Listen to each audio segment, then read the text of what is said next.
नमो अज्जायाणं नमो सब्बसाहूणम् एषो पञ्चनमुक्कारो सब्बपापप्रणाशनो मङ्गलाणं च सब्बेसिं परमं हवै मङ्गलम् आदिमं पृथिवीनाथमादिमं निष्परिग्रहम् आदिमं तीर्थनाथं च ऋषभस्वामिनं स्तुमः सुधा सोदरवाग्ज्योत्स्ना निर्मलीकृतविमुख मृगलक्ष्मातमः शान्ते शान्तिनाथजिनोऽस्तु यदुवंश समुद्रेन्दु कर्मकक्ष हुताशनः अरिष्टनेमिर्भगवान् भूयात् भूरिष्ठनाशनः यदुवंश समुद्रेन्दु कर्मकक्ष हुताशनः अरिष्टनेमिर्भगवान् भूयात् भूरिष्ठनाशनः कमणे दमेन्द्रे च सोचितं कर्म कुर्वती प्रभुस्तुल्यमनोवृत्तिः पार्श्वनाथ श्रियस्तु वीर सर्वसुरासुरेन्द्रमहितो वीरं बुधा संश्रिता वीरेणाभियत स्वकर्मनिचयो वीराय नित्यं नमः वीरात्तीर्थमिदं प्रवृत्तमतुलं वीरस्य घोरं तपो वीरे श्रीधृतिकीर्तिकान्तिं च श्रीवीरभद्रं दिश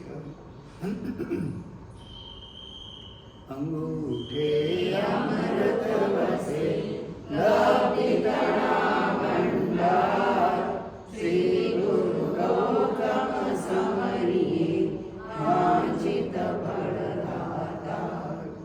मंगलम भगवान् वीरो मंगलम गौतम प्रभु मंगलम स्थूलभद्राद्या जैनधर्मोऽस्तु मंगलम शिवमस्तु सर्वजगतः परहितनिरता भवन्तु भूतगणा दोषाप्रयान्तु नाशं सर्वत्र सुखी भवतु लोकः सर्वत्र सुखी भवतु लोकः सर्वत्र सुखी भवतु लोकः अज्ञानतिमिरान्धानां ज्ञानाञ्जनशलाकया नेत्रमुन्मीलितं येन तस्मै श्रीगुरवे नमः तस्मै श्रीगुरवे नमः तस्मै श्रीगुरवे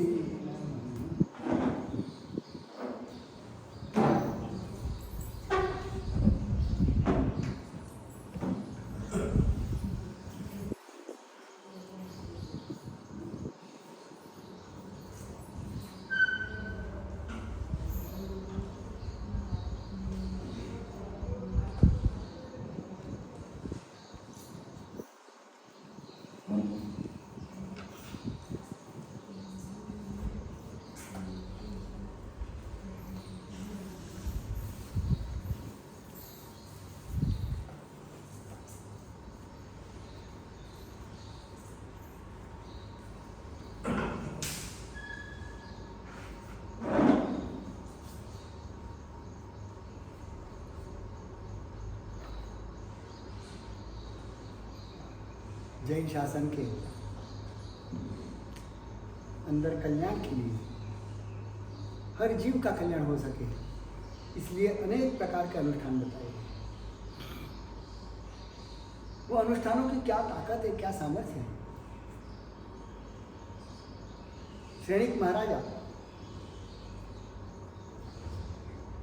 परमात्मा के परम भक्त और श्रेणिक महाराजा की भक्ति देख करके भगवान ने कहा कि तुम्हारी भक्ति से तुमने 4 नरक तो तोड़ दी, 7वीं नरक तक जाने वाला आदमी तूने परमात्मा की भक्ति ऐसी की है, परमात्मा को हृदय में ऐसे विराजमान किए हैं कि तेरी 4 नरक टूट गई। तो अब श्रेणिक के मन में प्रस्ताव ये हुआ कि प्रभु अब 3 नरक और बाकी रह गई, 7वीं नरक में जाने वाला मैं 4थी नरक तक तो काट दिया, अब 3 नरक बच गई। तो प्रभु आप मेरे गुरु मेरे भगवान और मैं नरक में जाऊं आपका परम भक्त होने के बावजूद, अब मुझे रास्ता बताओ कि मैं 3 नरक भी काट दूं। तब भगवान ने क्या उपाय बताया कि तेरी 3 नरक काट सकता है, मगर किसके बल पर? 3 नरक को काटने की ताकत किसमें है? प्रभु ने क्या कहा कि तेरी राजगृह में पुड़िया नाम का श्रावक है, वो इतनी अद्भुत सामायिक करता है उसकी एक सामायिक का फल अगर तुझे मिल जाए तो तेरी तीनों नरक कट जाएगी। ये भगवान के वचन है। समझ लो, हम सामायिक को सामान्य धर्म समझते हैं, मगर ये सामायिक कितनी सामर्थ्य रखती है ये समझो। तो भगवान ने यह कहा है कि अगर तू एक पुण्या की श्रावक, और पुण्या तो रोज कितनी सामायिक करता था, उसमें से खाली एक सामायिक का फल तू ले ले तो उस फल के बल पर तेरे 3 नरक काट सकता है। सोचो एक सामायिक का सामर्थ्य कितना है। एक सामायिक सामान्य धर्म नहीं है, असाधारण धर्म है। और वो भी दूसरे में की हुई सामायिक का फल अगर कोई दूसरा ले ले तो उसके कर्म कट जाए। स्वयं करे तो कितना फल मिले। ये तो दुनिया में ये व्यवस्था नहीं है कि तुम्हारे सामायिक का, तुम्हारे धर्म का फल मुझे मिल जाए। ये व्यवस्था नहीं। अगर ये व्यवस्था होती ना तो भगवान हम सबको उनके साथ ही मोक्ष में ले जाते, क्योंकि उनका वो सामर्थ्य था। मगर हमारे कर्म हमें ही काटने पड़े, ऐसी व्यवस्था है। हमारे कर्म और कोई काट नहीं सकता। तो पहला प्रभु ने उपाय बताया कि तू पुण्या के पास जा और एक सामायिक का फल मांग ले। अगर वो दे दे तेरे को तो तेरी 3 नरक कट सकते। और पुण्या कौन? राजगृह में भगवान महावीर के समय में सिर्फ पुण्या ही एक सामायिक करता होगा कि अन्य भी कोई करते होंगे? अन्य भी करते होंगे। भगवान की जिह्वा पे कौन चढ़ गया? पुण्या श्रावक। तो उसकी सामायिक में क्या विशेषता थी? वो एक सामायिक करता था, उसकी विशेषता। वो तो बाद में पहले तो दोनों सामायिक। पुण्या का व्रत था। पुण्या तो बहुत बड़ा व्यापारी था, मगर परमात्मा से जब सुना कि परिग्रह बड़ा पाप है तो उसने सोचा मैं संसार छोड़ के निष्परिग्रह तो नहीं हो सकता, अगर संसार में रह करके इतना कम परिग्रह कर दूँ कि मुझे बिल्कुल आवश्यक है उतनी ही चीज़ें रखूँ और कमाई भी उतनी ही करूँ जो मुझे आजीविका के लिए अनिवार्य है, उतना ही प्राप्त करूँ कि जिससे ज़्यादा पाने के लिए मुझे मेरा समय गंवाना न पड़े, और जितना समय बच जाए पूरा सामायिक में लगा दूँ। सामायिक यानी एक विरति है, विरति में लगा दूँ। ये भाव हुआ और उसने सारा परिग्रह छोड़ दिया। घर संसार लेके बैठा, मकान रखा, घर की कुछ चीज़ें रखी, मगर उसके पास आय कितनी रखी? कितना पैसा स्टॉक में, बैंक में, बैलेंस में रखा? कुछ भी नहीं।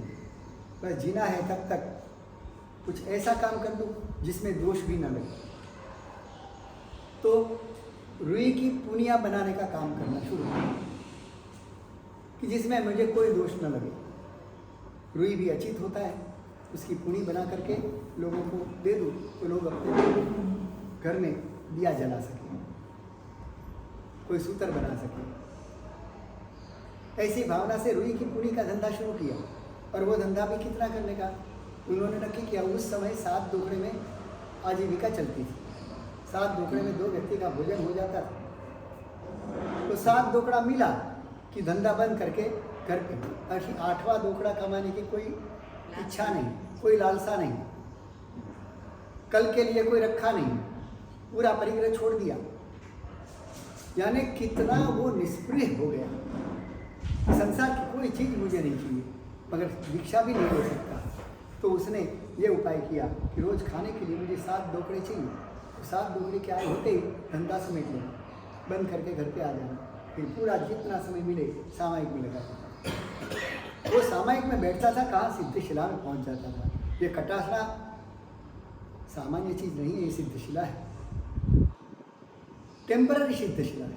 तुम जैसे ही कटासने पर बैठते हो और पचखान करते हो, करे भी बनते सामायिक सावज्यम योगम प्रचक्षामि, सावज्य योगों का मैं त्याग करता हूँ, प्रचक्षाण करता हूँ, प्रतिज्ञा करता हूँ। जाओ नियम, जहाँ तक मैंने नियम दिया है, यानी कि 2 घड़ी के लिए पज्जु आसा में दुविहम दिविहण मणिणम माया कायणम न करेमी न कार्वेमी तस्य भन्ते परिक्कमामि निंदामि गरिहामि अपमानम दोषी। ऐसा करके सारा पाप व्यापार का त्याग करके हम 48 मिनट के लिए इस शरीर को भूल जाना है, संसार को भूल जाना है। मैं कहाँ बैठा हूँ, तीर्थालोक में बैठा हूँ कि शांतिग्राम में बैठा हूँ, भूल जाना है मैं अभी सिद्धशिला में हूँ। ऐसे कटाश्र पे बैठते ही सिद्धशिला में बैठने का भाव पैदा हो जाए और तुम वो सिद्धशिला के सिद्ध परमात्मा के ध्यान में लग जाओ। स्वयं अपने आप को सिद्ध समझ लो, तुम सिद्ध ही हो। और वो सिद्ध के सारे भाव हमारे दिल में एहसास करने का प्रयास शुरू कर दो और देखो तुम यहाँ बैठे सिद्ध की सुख का अनुभव कर सकोगे। अपने मन की ताकत क्या है हमने कभी पहचाना नहीं। ये मन हमें आज इसी समय मोक्ष में पहुंचा सकता है। इतनी ताकत रख के बैठा है मन। वो मानव मन में ही वो ताकत है, अन्य किसी प्राणी के मन में नहीं है। चाहे प्राणी हमसे कई गुना बलवान हो सकता है, शेर भी हो सकता है, हाथी भी हो सकता है, मगर उसका शारीरिक बल ज़्यादा हो सकता है हमारे से, मगर मानसिक बल, मेंटल पावर जो हमारे पास है वो अन्य किसी प्राणी में नहीं। तो हम इस मन के सहारे सिद्धशिला में बैठ सकते हैं, यहाँ बैठे हुए सिद्धशिला में पहुँच सकते हैं। इतनी ताकत हमारे मन में है। तो ऐसी वो सामयिक करता था कि उसको दुनिया की कोई पड़ी नहीं थी, कोई चीज़ के प्रति ममत्व नहीं था, आसक्ति नहीं थी। उसने अपना जीवन इतना निर्मल बना दिया था कि थोड़ा सा भी दाग दिखे, अगर आपका कपड़ा एकदम वाइट हो तो कैसा होता है, थोड़ा सा भी दाग अगर कहीं कोने में भी दिख जाए, पड़ जाए, तो दूर से भी दिखाई देता है कि देखो इसमें से छोटा धब्बा है। और काला कपड़ा पहनना हो तो कितने भी धब्बे पड़ो देख ही नहीं पाओगे। हमारा मन, हमारी आत्मा कैसी है, काली है कि श्वेत है? इतनी काली माँ से भरी हुई है कि हमारे आत्मा पे कितने भी धब्बे लगे, कितने भी विकार जगे, हमें वो दिखते भी नहीं, हमें महसूस भी नहीं होता है, हमें ये लगता भी नहीं है कि हम कुछ धब्बों से भरे हुए हैं। इतनी काली माँ छा गई है। और पुनिया की जीवन शैली ही ऐसी थी कि उसके जीवन में कोई काली माँ नहीं थी। एक दिन यानी वो सामयिक में बैठते ही ऐसा लीन हो जाता था आत्म ध्यान में, मगर एक दिन ध्यान नहीं लग रहा। उसके बड़ी बेचैनी हुई कि आज क्या हो गया है, मेरा ध्यान क्यों विकल हो गया, क्यों चंचलता आ रही है। उसने अपनी पत्नी को पूछा कि आज कोई बेईमानी का कोई धन तो अपने घर में नहीं आया, क्योंकि मेरा मन आज सामयिक में नहीं लग रहा है। तो पत्नी भी सोचती है कि मैं तो ऐसा कुछ बेईमानी का काम करती ही नहीं, तुम जो ला के देते हो उसी से चलाती हूँ। नहीं तू याद कर, कुछ तो होगा, नहीं तो मेरा मन इतना चंचल हो ही नहीं सकता। तब पत्नी ने बहुत टटोला अपने आप को कि मैंने कहीं कोई अनीति तो नहीं की है, और उसे याद आया। उसने कहा कि आज एक भूल तो हो ही गई। क्या भूल की? क्योंकि आज मैं गोबर लेने गई थी, अपने उपले खत्म हो गए थे, गोबर लेने गई मगर कहीं मिला नहीं। तो पड़ोसी के वहाँ बाहर एक उपला पड़ा हुआ था, उसका घर का ही पड़ा होगा, मगर मैंने सोचा अभी अपने उपले खलास हो गए हैं तो वो उपला लेके उसके ऊपर आज रसोई बनाई है और वो अनाज खाया है। अब सोचो, खाली उपला भी किसी का बिना लिए बिना मांगे लिया हुआ उपला, उसके ऊपर बनाई हुई रसोई खाते हैं तो उनको महसूस होता है कि मेरी चित्त वृत्ति शांत नहीं हो रही है। तो इतनी सी भी अगर अनीति उसके जीवन में आई तो दिखाई दी, उसको महसूस हो गया कि आज कोई गलती हो गई। हमें दिखता है कभी, हमें याद आता है कि आज कोई बेनामी धन तो नहीं आ गया, बेईमानी की कोई चीज़ तो मेरे घर में नहीं आ गई।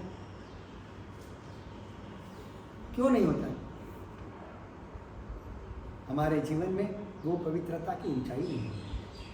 हम बिल्कुल धब्बों के बीच में ही रहते हैं, और कितने भी धब्बे पड़े तो हमें पता भी नहीं लगता, क्योंकि नित्य हम चंचलता में ही रहते हैं। हमारे चित्त की समाधि हमने कभी अनुभव की ही नहीं कि समाधि क्या चीज होती है। समाधि एक पल की भी मिल जाए तो कैसा आनंद होता है। वो तो जब ध्यान की उच्च भूमिका को आप स्पर्श करो तब पता लगता है कि एक पल के लिए भी अगर वो समाधि आ जाए, वो चित्त शांत प्रशांत हो जाए तो क्या आनंद की अनुभूति होती है। इतना आनंद मैंने एक बार अनुभव किया है, एक ही बार, मगर एक बार जो अनुभव किया है ना, आज भी वो समय मैं याद करता हूँ कि उस समय मैंने जो आनंद, जो शांत प्रशांत समय का, एक समय दो समय यानी अपने 2-5 सेकंड 10 सेकंड का ही सवाल होता है, मगर 10 सेकंड में वो स्पर्शना मैंने की है तो मुझे आज भी याद आता है। बाद में कई बार मैंने प्रयास किया मगर नहीं हुआ। वो आज भी याद आता है तो रोंगटे खड़े हो जाते हैं। उस आनंद की अनुभूति की याद में भी आनंद आ जाता है। वो आनंद भी नहीं है और उसकी याद भी करता हूँ ना तो भी बड़ी खुशी हो जाती है, बड़ी मस्ती आ जाती है जीवन में, खाली उसकी यादगिरी। तो सोचो वो आनंद का अनुभव कैसा होगा जो सिद्ध परमात्मा नित्य करते हैं, निरंतर करते हैं। ऐसी सामायिक पुण्या की थी और उसी के कारण उस सामायिक का फल भी ऐसा था कि 3 नरक को तोड़ दे, वो भी श्रेणिक महाराजा। वो श्रेणिक अरे पुण्या परमात्मा के पास गया, रोज परमात्मा का वचन सुनने के लिए जाता था, जिनवाणी सुनता था और जिनवाणी सुनते सुनते उसने साधर्मिक भक्ति का महत्व उस दिन सुन लिया। उसको लगा मुझे भी साधर्मिक भक्ति करनी। देखो अब आय तो उतनी ही है, 7 टोकरे जिसमें दो व्यक्ति का भोजन हो सकता है। और भाव आ गए, परमात्मा ने बताया कि साधर्मिक भक्ति का इतना महान फल है, तो उसको लगा ये फल तो मुझे लेना ही है, ऐसा साधर्मिक भक्ति का लाभ मुझे लेना है। तो प्रतिज्ञा ले लो कि मैं रोज एक साधर्मिक भक्ति करूँगा। नियम तो ले लिया, बड़ा भावावेश में थे तो नियम ले लिया और नियम लेकर के घर पे आते आते रास्ते में विचार किया कि अब क्या करना होगा। एक साधर्मिक को जिमाने के लिए मुझे कुछ ज़्यादा कमाई करनी पड़ेगी, मेरी एक सामायिक गंवानी पड़ेगी। तो अब इतनी सामायिक करने वाला व्यक्ति, उसको एक सामायिक कम होगी, यह भी बड़ी पीड़ा का विषय होगा। अगर उसकी जगह हम होते तो क्या होता, समझो कि हम रोज की 10 सामायिक करते हैं और किसी कामवश 10 के बदले 9 हो जाए तो हमें पीड़ा होगी? नहीं होगी। लगता है अरे 10 तो हो रही है, एक आध कम हो गई, क्या फर्क पड़ता है। ये हमारी मनोस्थिति है। और पुण्या की मनस्थिति क्या थी, एक सामायिक भी काटनी पड़े तो उसको बड़ी पीड़ा होने लगी। आया पत्नी के पास और पत्नी के आकर के कहा कि देखो आज तो परमात्मा ने क्या साधर्मिक भक्ति का महत्व वर्णन किया, इतना फल बताया, इतना साधर्मिक भक्ति का महिमा वर्णन किया कि मुझे तो लगा कि अपने को सामायिक भक्ति साधर्मिक भक्ति करनी है। मैं तो प्रतिज्ञा लेके आ गया, मगर बड़ी एक समस्या हो गई कि तुझे पता है कि अपनी आय तो 7 डोकड़े की है और 7 डोकड़े में अपने 2 का भोजन हो सकता है। अभी तू ही बता दे कि अब क्या करें, क्या उपाय करें कि जिससे हम एक साधर्मिक भक्ति भी कर सकें। ऐसा अगर प्रस्ताव आप अपनी पत्नी के पास रखो तो क्या जवाब मिलेगा? तुम दोबारा देखो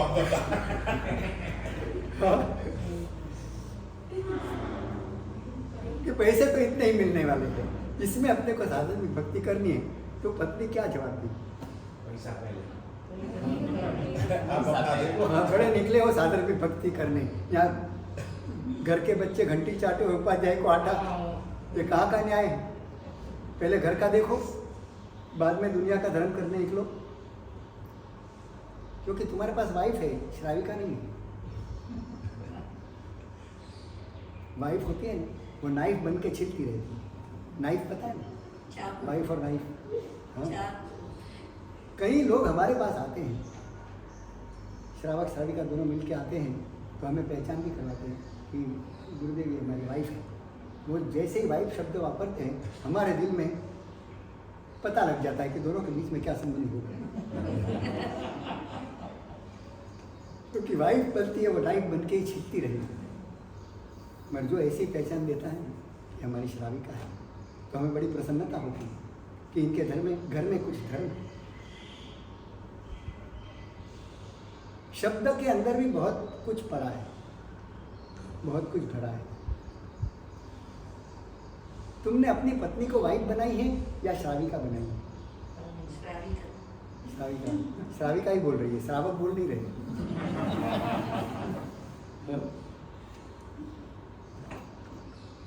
धर्म पत्नी कहा जाता है कि पूरे घर को धर्म के मार्ग पर ले जाने की जिम्मेदारी पत्नी की होती है, इसीलिए उसको धर्म पत्नी कही। धर्म पति नहीं सुना कभी, सुना है धर्म पति है ऐसा। किसी पत्नी ने ऐसी पहचान नहीं दी कि हमारे धर्म पति हैं। दिए कभी नहीं, क्योंकि पति धर्म के मार्ग पर किसी को नहीं ले जाता, पत्नी का धर्म होता है और वो पूरे घर को धर्म के मार्ग पर चढ़ा सकती है। उसके पास एक कोमल हृदय है, एक प्यार भरा दिल है, और उसके कारण ही कठोर से कठोर व्यक्ति भी धर्म के मार्ग पर जा सकता है। अगर पत्नी चाहे तो पूरे धर्म को धर्म के संस्कार से वासित बना सकती है। नारी शक्ति है, भले वो प्रदर्शन में नहीं आता और वो प्रदर्शन में लाना भी नहीं चाहिए। जहाँ जहाँ प्रदर्शन हुआ है नारी का, वहाँ वहाँ पूरी दुनिया का बर्बादी का रास्ता खुला है, क्योंकि नारी एक शक्ति है और उस शक्ति के कारण ही कितने ऐतिहासिक पात्र आज प्रसिद्ध हो गए। तो पुण्या अपनी पत्नी को पूछता है कि अब क्या करें, तो पत्नी कहती है कि आपने कितनी महान प्रतिज्ञा ली, मैं तो धन्य बन गई। मैं तो सुनने के लिए नहीं आ सकती जिनवाणी रोज का, क्योंकि मुझे घर का काम भी रहता है, मगर आप सुन कर के आए और आपने जो मुझे सुनाया, मैं धन्य हो गई। और इतनी अच्छी प्रतिज्ञा लेकर के आए हैं। अपन दोनों तो तप के अभ्यासी हैं। ऐसा करेंगे, एक दिन आप उपवास कर लेना, जो बचेगा वो खाना अपन साधन को खिला देंगे। दूसरे दिन आप पारणा करना, मैं उपवास कर लूँगी। बस बारी बारी से एक एक दिन उपवास और एक दिन पारणा हम करते रहेंगे। रोज साधन में भक्ति बड़े दिल से करेंगे। क्या उपाय निकाला? अपन सोच सकते हैं कि हम दोनों मिलकर साधन में भक्ति करेंगे। इस तरह से रोज अपनी साधन में भक्ति चलेंगे। यानी रोज वर्षितप करने वाला हो गए दोनों, बिना बचकान। कोई नक्की नहीं किया था कि हमको कल से वर्षितप लेना है, बस कल से साधन में भक्ति करनी है। तो एक दिन तुम उपवास करोगे, एक दिन मैं उपवास करूँगी, और दोनों मिलकर के अपनी साधन में की भक्ति करेंगे। तो ऐसा जो भाव निर्धनता के बीच में, अपरिग्रह के बीच में भी ये भाव बनना कितनी बड़ी बात है। दुनिया की सामायिक भगवान की जिह्वा पे ऐसे ही नहीं चढ़ी। कितनी बड़ी कुर्बानी है अपनी इच्छाओं की, कामनाओं की, संसार के कितने विषय, उन सब की बलि चढ़ा दी, परमात्मा के चरण में रख दिया। प्रभु आपके ही हम हो गए, अब हमें दुनिया की कोई तमा नहीं, कोई ज़रूरत नहीं। ये निस्पृहता आती है, और जो सामायिक करने बैठता है उसकी सामायिक में कैसी जान होगी, वो जानदार सामायिक होगी, और एक एक सामायिक नरकों को काटने के लिए समर्थ हो जाएगी।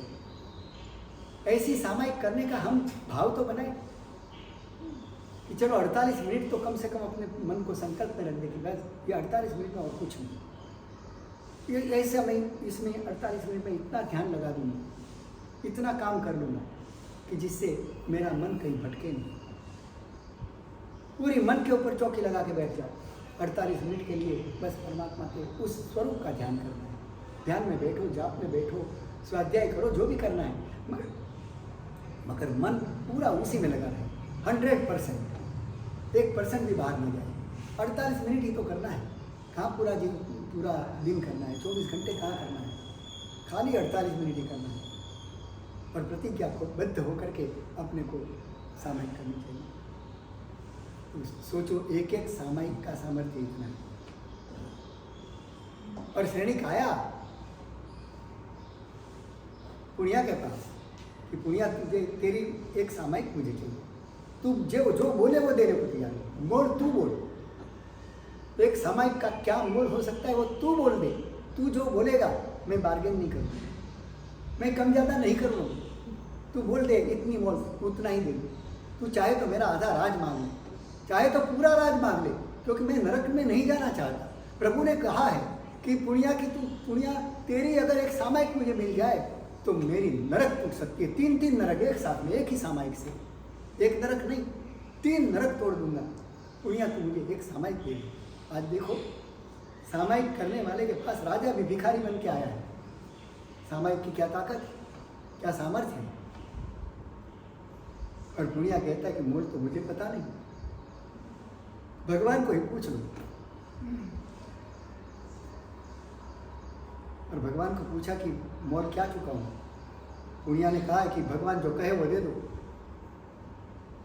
भगवान ने कहा कि तेरा राज भी तू बेच के दे दे ना, तो भी एक सामायिक का मूल्य तू चुका नहीं सकता। तेरे पास इतनी संपत्ति ही नहीं है कि तू एक सामायिक का मूल्य चुका सकता। और ये व्यवस्था नहीं। तो प्रभु क्या मेरी तरफ पक्की तो के और एक रास्ता है। तेरी दासी है, तेरे वहाँ काम करती है, कपिला नाम की दासी। वो इतनी कंजूस है, उसके हाथ से एक दिन दान करवा दे। अरे भगवान तुमने तो बहुत आसान रास्ता बता दिया। अरे दासी ही तो है मेरी आज्ञा के अनुसार चलने वाली है। उसको कहूँगा कि ये तेरे लिए पूरा भंडार खुला है, जा तू आज खुले हाथ से दे दे। तेरा कुछ देना नहीं है, मेरा ही देना है। अब कंजूसी किस बात की। तू आज खुले दिल से देने लग, मेरा भंडार खाली कर देगी तो भी मेरी नरक तो टूटेगी। प्रभु आपने बड़ा आसान रास्ता बता दिया। श्रेणी तो बड़ा खुश हो गया कि दासी के पास करवाना तो बड़ा आसान है। और कपिला को बुलाया। कपिला को कहा कि देख आज मेरी आज्ञा तुझे मानी, क्योंकि महाराज करो आज्ञा, क्या बात है। क्योंकि आज देख रसोड़े में जाना है, जितने भी साधु संत कोई आए, कोई भिखारी जोगी सन्यासी कोई भी आए, उनको छुट्टे हाथ से दान देना है, खाना दिल खोल के देना है। कपिला दासी अंदर से घबरा गई कि अरे बाप रे, इतना बड़ा काम मैं कैसे कर सकती हूँ। फिर भी आज्ञा सैनिक की थी, मानना ही पड़े ऐसा था, दूसरा कोई उपाय नहीं था, उसके पास ऑप्शन नहीं था। वो रसोड़े में गई और वराते समय बोलती है कि श्रेणी का कड़छा दे रहा है, मैं नहीं दे रही, मेरे से नहीं होगा, ये तो श्रेणी महाराजा का कड़छा दे रहा है। ये भाव से देती है। कभी दिया ही नहीं जिंदगी में, कभी देने का संस्कार ही नहीं बनाया, क्या देगी वो, नहीं दे पाई। और सैनिक ने दूसरे दिन जाकर के भगवान को कहा कि प्रभु पूरा दिन उसके हाथ से दान करवाया, तो कि उसने एक दान क्या एक बूंद भी दान नहीं दिया, क्योंकि उनका भाव भरा अंदर मेल नहीं खाता था। उसने तो तेरे कड़छे को ही दान का श्रेय दे दिया कि सैनिक का कड़छा दे रहा है, मैं नहीं दे रही। पूछो उसको कि उसने दान दिया है क्या।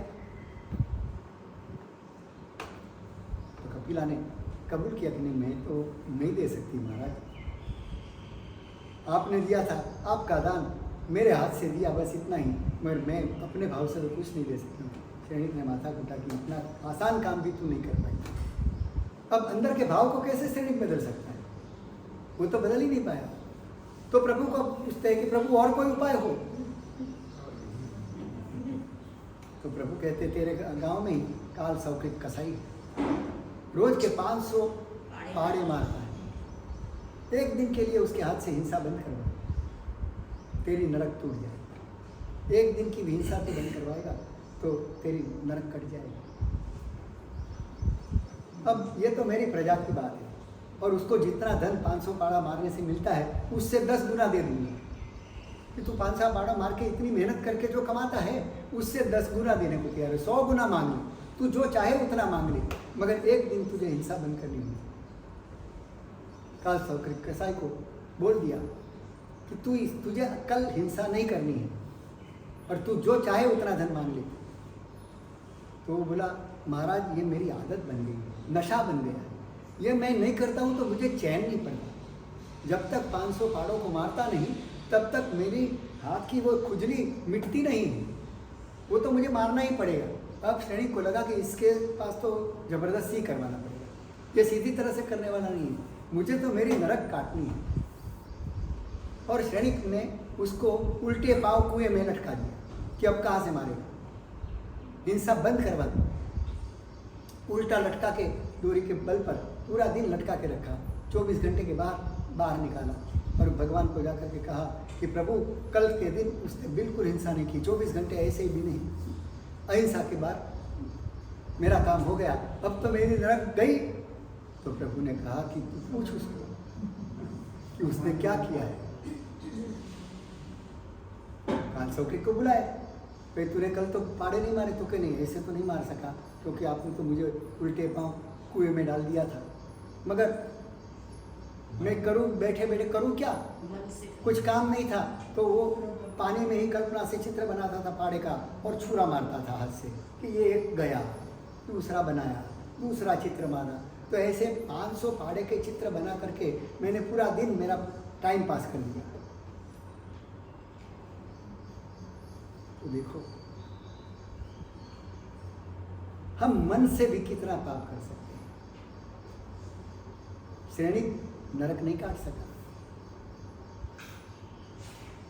अनुष्ठानों में वो ताकत थी, मगर वो अनुष्ठान उस पद्धति से, उस विधि से, उस तरीके का होना जरूरी है। और सैनिक के सारे दाव फेल गए, तीसरी नरक तो फिक्स ही रह गई। मगर हमें तो इससे संदेश मिलता है कि प्रभु की अहिंसा अगर पाए, एक प्रभु का बताया हुआ दान धर्म अपने जीवन में अपनाएं और प्रभु की बताई हुई सामायिक भी अगर हमारे जीवन में सही तरीके से आ जाए तो हमारा जीवन धन्य हो जाए। एक सामायिक भी अगर ऐसी हो जाए तो हमारा जीवन कितना धन्य हो सकता है, कितना पाप काट सकते हैं हम। ये सब परमात्मा ने बताए हुए अनुष्ठानों की ताकत, एक सामर्थ्य है। ये नारी शक्ति के कारण तो हमारे यहाँ वस्तुपाल तेजपाल प्रसिद्ध हो गए। वैसे देखा जाए तो तेजपाल की शादी अनुपमा देवी से हुई। वस्तुपाल बड़ा भाई था, तेजपाल छोटा भाई था, और जब शादी हुई यानी कि सगाई नक्की हुई तब उसको पता लगा तेजपाल को कि अनुपमा देवी काली कलाड़े जैसी है, बिल्कुल काली मैश है। तो मन पहले दिन उतर गया कि अरे ऐसी लड़की से मुझे शादी करनी पड़ेगी। बड़ा बेचैन हो गया, गांव के क्षेत्रपाल के पास गया और क्षेत्रपाल के साष्टांग दंडवत करके क्षेत्रपाल को विनती की कि हे क्षेत्रपाल देवता, अगर तेरा बस चले तो ये शादी फोक हो जाए, ऐसा कुछ कर दो। अगर तू ये करेगा तो तुझे मिठाई चढ़ा दूंगा, नारियल चढ़ा दूंगा, बहुत कुछ मन्नतें मांगी तेजपाल ने, मगर क्षेत्रपाल ने एक नहीं सुनी। और वो समय था, वो काल था, मर्यादा का काल था। अपने पिताजी को, अपने बड़े भाई को बता भी नहीं पाया कि मुझे ऐसी पत्नी से शादी नहीं करनी है, क्योंकि शादी बड़े लोग करते थे, बच्चे तो उसको स्वीकार करते थे, वो मर्यादा में जीते थे। और बड़ी उसके हित के कारण, उसके ऊपर हित की भावना होने के कारण वो ऐसा खानदान ढूंढते थे, ऐसा परिवार ढूंढते थे कि जो सबको साथ लेकर के चले, सबका मेल जोल बढ़ाने के काम आए। ऐसी ही खानदान कन्या को घर में लाया जाता था। आज तो पहले से शर्त की जाती है, तुम अपने माँ बाप से अलग हो गए तो मैं शादी करना।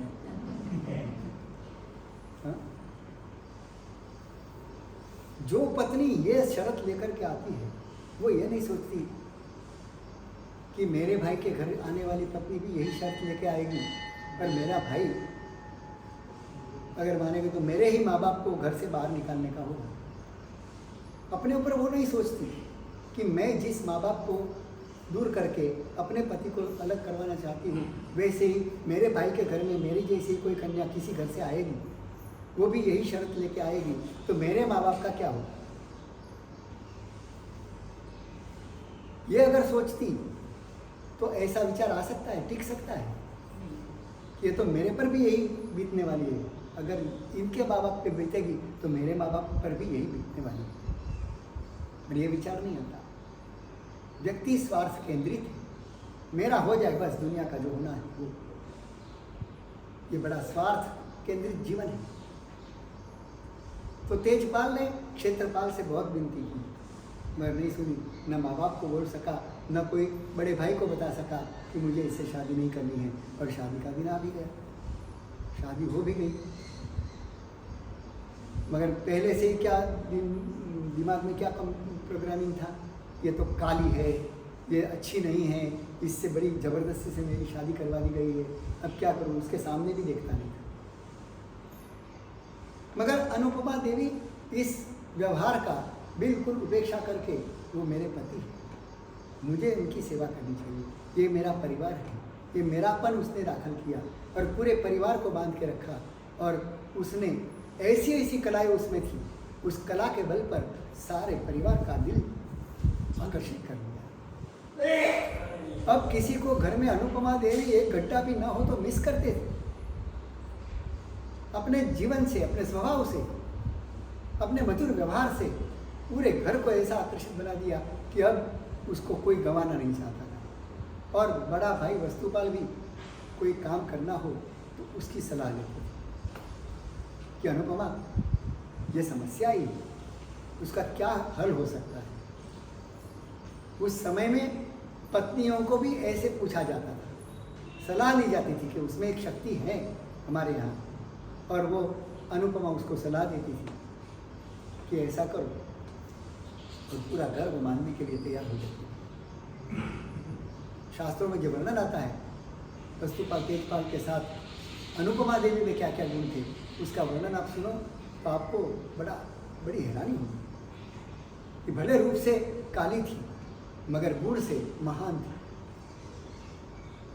और जब राजा से छुपा करके धन को बचाने के लिए, उस समय बैंक वगैरह तो थी नहीं, सेफ डिपॉजिट वॉल्ट भी नहीं थे, तो उस समय क्या करते लोग, धन को बचाने के लिए, लुटेरे भी बहुत रहते थे, तो धन को बचाने के लिए जमीन में गाड़ देते थे।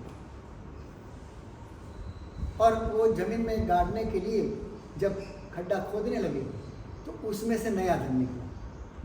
अब पुण्यवान है, जहाँ खोदा वहीं धन के चरू निकल गए।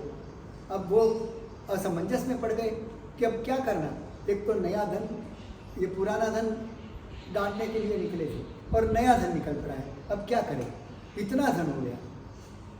तो बड़ी समस्या आ गई। वस्तुपाल ने आकर के अनुपमा देवी को पूछा कि अनुपमा आप क्या करेंगे, ये धन तो और भी निकल गया, ये तो गाड़ने गए थे और निकल पड़ा है, अब क्या करें।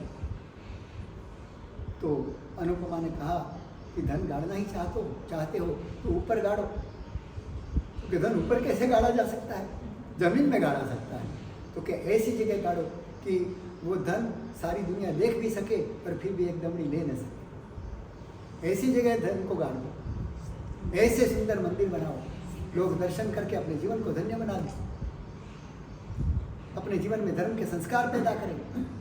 ऐसी जगह पे ऐसा धन लगाओ कि जिससे दुनिया पूरी देख सके, पूरी दुनिया उसका लाभ भी उठा सके, और फिर भी एक दमड़ी भी कोई चुरा के ले ना जा सके। तुम तो चुरा, ये धन क्यों गाड़ते हो, कोई चोर के ले ना जाए, बस तो तुम्हारा आशय भी सिद्ध हो जाएगा, तुम्हारा धन कोई चोरी भी नहीं कर पाएगा, ऐसी जगह पे गाड़ो। और वस्तुपाल तेजपाल ने उनकी उस सलाह को मान करके आबू दिलवाड़ा के इतने भव्य मंदिर बनाए। और ताजमहल तो उसके पास कुछ नहीं है, ये तो ताजमहल की मार्केटिंग है। इसलिए लगता है कि ताजमहल दुनिया की अजायब इमारत है, अजायब इमारत वो नहीं है। माउंट आबू दिलवाड़ा के मंदिर देखो, ताजमहल में तो कोई कार्विंग नहीं है, दिलवाड़ा के एक एक इंच में कार्विंग की हुई, और इतनी बेनमून है। प्रदेश के बड़े बड़े आर्किटेक्चर पढ़ने वाले आबू के कारीगरी का अभ्यास करने के लिए यहाँ महीनों महीनों रुकते हैं, इतनी बारीकाई से उसका अभ्यास करते हैं। जिस समय में कोई मशीन नहीं थी, पूरी हाथ से ही कारीगरी की जाती थी, उस समय में इतना सिमेट्रिकल, इतना नाप तोड़ बराबर मिलते हुए ऐसा बनाना कितना कठिन काम था। तो आज के बड़े बड़े मशीन का उपयोग करने वाले वैज्ञानिक भी हैरान हैं कि ये कैसे किया होगा। और पहाड़ी पे इतने वजनदार पत्थर चढ़ाए, जिस समय में न क्रेन था न कोई यातायात के ऐसे साधन थे, ऐसे समय में इतने बड़े बड़े पत्थर पालीताना के ऊपर कैसे चढ़ाए होंगे। आप देखो एक एक पत्थर की साइज तो पता लगेगा। इतने, चलो साइज छोड़ो, भगवान की मूर्ति तो टुकड़ों में नहीं है, एक ही टुकड़ा है मार्बल का, और इतने बड़े भगवान पालीताना शत्रुंजय पर विराजमान है, कैसे ले गए होंगे। जिस समय उस पालीताना में पगथिये भी नहीं थे। पगथिये तो बाद में आनंद जी कल्याण की पेड़ी ने बनाए। उसके पहले तो जाने के लिए पगडंडियाँ थी, घास उग जाता था, पत्थर इधर उधर पड़े हुए थे, ऊबड़ खाबड़ रास्ता था। ऐसे रास्ते में इतने बड़े बड़े पत्थर ऊपर कैसे चढ़ाए होंगे और कैसे बांधकाम किया होगा, कहीं तुम एक धूल नहीं निकाल सकते। तो ये कारीगरी, और इतनी कारीगरी के समय, उस समय में कितना खर्च किया। अनुपमा देवी खुद कारीगरों से काम लेती। आज एक पुरुष को भी काम लेना बड़ी मुश्किल हो जाता है कारीगरों से, और उस समय अनुपमा देवी मर्यादा में रहने वाली स्त्रियां, वो भी उन पुरुष शिल्पकारों से काम लेती थी। और जब लगा कि बहुत अच्छी कारीगरी की है, तो अनुपमा ने कहा कि अभी इसमें भी और बारीकाई से अगर जीरा बारीक भुक्का अगर निकालो तो उसके वजन के बराबर सोना मिलेगा, जाओ करो। कारीगरों को इतना प्रोत्साहन देते थे, भाव नहीं करते थे, बस तुम इतना अंदर गहराई तक उसकी डिज़ाइनिंग करो कि हम तुमको शिरपाव देने के लिए तैयार, हम पारितोषिक देंगे। ये उदारता थी। इतना पैसा पानी की तरह बहाया, सोना मोहरे दिए। अरे उस समय आप कल्पना नहीं कर सकते क्या लोगों की भावनाएं थी। हम तो उस भावना को सैल्यूट करते हैं कि आपके दिल में क्या भाव थे, क्या उदारता थी। विमल मंत्री खुद मंत्री था, उसको भाव हुआ कि मुझे माउंट आबू के ऊपर मंदिर बनाना। आज विमल वसई है वहाँ, विमल मंत्री ने बनाई हुई। तो विमल मंत्री को भाव हुआ कि मुझे मंदिर बनाना है, और वो मंदिर की जगह ब्राह्मणों के कब्जे में थी। तो ब्राह्मण और श्रमण यानी कि जैन दोनों में उस समय बड़ा वैमनस्य चलता था। वो हमको दुश्मन मानते थे, मगर ये मंत्री था, और मंत्री ने मांग की कि मुझे तुम्हारी जमीन चाहिए, आप मोल बोल दो, क्या कीमत लेना चाहते हो। अगर विमल मंत्री चाहता तो अपनी सत्ता के बल पर पूरी जमीन फोकट में ले सकता था, मगर विमल मंत्री ने सोचा कि मंदिर के लिए बनाने के लिए मुझे जमीन चाहिए। ये सामने वाला मालिक खुश हो जाए उतने पैसे दे करके ही ले लूँ, क्योंकि यहाँ मुझे खुशियाँ सालों तक, सदियों तक बहानी है। जो भी मंदिर में आएगा यहाँ से खुशी लेकर के जाए, प्रसन्नता लेकर के जाए। ये भावना के बल पर उसने, विमल मंत्री ने ब्राह्मणों को कहा कि मोल तुम बताओ। ब्राह्मणों ने सोचा कि अपन मना तो नहीं कर सकते, क्योंकि मंत्री को मना तो नहीं कर सकते, मगर कीमत ही ऐसी बताओ कि वो ले ही नहीं पाएगा। 1 रुपये की जगह 1 लाख रुपया मांगे तो कौन देगा? एक सुपारी का 1 लाख रुपया दो, हम सुपारी देने को तैयार है, कौन देगा? अरे भाई 10 पैसे में मिलने वाली सुपारी तो लाख रुपया मांग रहा है, मुझे नहीं चाहिए, ऐसा ही कहोगे ना? ऐसा ही किया। उन्होंने कहा कि देखो मंत्री जी, हमको तो ये ज़मीन बेचनी ही नहीं, मगर आपको चाहिए तो हम मना भी नहीं कर सकते, और अगर आपको ये ज़मीन लेनी हो तो ये ज़मीन आपको इसी टाइम ऐसे दे सकते हैं। क्योंकि बोलो कैसे दे सकते हो?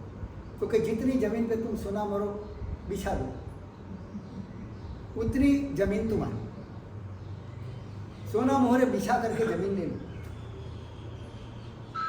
अब उस समय में ज़मीन की इतनी कीमत थी ही नहीं, मगर विमल मंत्री ने सोचा कि चलो इतनी कीमत पे भी देने को तो तैयार है ना, क्योंकि तुम इस कीमत पे राजी हो, तो कि हाँ राजी, क्योंकि कितनी गुना मोल मिल रहा है। तो विमल मंत्री ने उस समय जितनी मोहरें थी सोना मोहरे, उतनी मोहरें बिछाई जमीन पे, जितनी जमीन पे बिछाई उतनी जमीन तो ले ली, और ब्राह्मणों ने बड़ी खुशी खुशी दे दी थी, और बोरिया भर भर के वो सोना मोहरें दे दी। रात को विमल मंत्री को नींद नहीं आई, उसको लगा कि मैंने कुछ अनीति कर दी, पूरी नीति से जमीन नहीं ली है। ब्राह्मणों को बुलाया कि भाई वो सोना मोहर मुझे वापस दे दो, मैंने बड़ी अनीति की है, तुम्हें जितनी मिलनी चाहिए उतनी नहीं गई, कुछ कम गई। तो ब्राह्मणों ने कहा कि महाराज हम बड़े खुश हैं, आपने जो बिछाई हम कबूल करते हैं। तो नहीं, अपना सौदा तो ये था कि मैं जितनी ज़मीन पे मोहरे बिछाऊं उतनी ज़मीन मेरी, मगर मैंने वो गोल सोना मोहरे बिछाई है, तो 4 गोल सोना मोहर बिछाऊं तो बीच में कुछ जगह ऐसी आती है जो बिना मोहर बिछाए ले ली। अब देखो नीतिमत्ता क्या थी, ब्राह्मण खुश ही थे। अपने को थोड़ा उस विमल मंत्री की जगह पे रख के तो देखो कि विमल मंत्री ने क्या किया, कितनी नीतिमत्ता। एक तो जमीन की कीमत ही अन्यायी थी, उस समय की जो कीमत थी उससे 10 नहीं 100 गुना ज़्यादा थी। 100 गुना ज़्यादा लेने के बावजूद भी मंत्री को लगता है कि इतनी तो मैंने अनीति कर दी, 4 सोना मोहर के बीच में जो थोड़ी सी जगह खाली रहती है वो बिना बिछाए ले ली। तो विमल मंत्री ने दूसरे दिन उनकी सारी सोना मोहरें मंगा ली और चोकर बनाई, सोना मोहरें उसके लिए स्पेशल चोकर बना करके, चोकर सोना मोहरें बिछा करके वो पूरी जमीन ली। तब जाके आज विमल वसई बना हुआ है। वो जमीन की भी इतनी कीमत उस समय में चुकाई थी। ये उनकी उदारता थी कि मुझे ऐसा धर्म का काम करना है, वहाँ कोई भी अनीति नहीं होनी चाहिए, उसके नींव में कुछ होना ही नहीं चाहिए। ऐसी उदारता भावना, ऐसी भावना से जो भी बनता है ना, वो अनंत काल, असंख्य काल तक, हजारों साल तक कई लोगों की कर्म की निर्जरा करने के लिए समर्थ हो जाती है। तभी वो एक बड़ा तीर्थ बन जाता है। उसके नींव में ऐसी भावनाएं पड़ी होती है, तब जाके ये चीज़ इतनी बेनमून बनती है। अपने जीवन को हमें बेनमून बनाना है, इसके लिए ऐसे गुणों को हमारे जीवन में आकार देना है। बस हम सब ऐसे गुणों से मालिक बन जाए, इसी शुभकामना के साथ। अच्छा खान, हाँ,